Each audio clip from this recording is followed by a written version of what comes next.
هو عاوز خش عاوز ما تجيبش الجراج.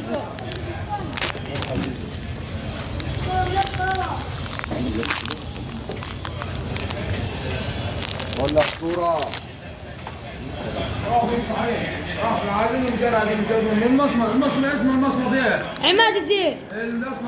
المصمت عماد الدين ميدان جمال عبد الناصر. احلى مصمت واحلى اكل كبده ومخ في المصمت. عايز تاكل في مصمت عماد الدين 24 ساعه شغل، اكل وشرب بالليل، صبح ليل نهار. وانتظروا الاسطوره. احلى اكل في مصمت واحلى شوربه في مصمت عماد الدين. عايز تاكل صح تشرب شوربه، اشرب شوربه في مصمت عماد الدين. كوارع كوارع كوارع.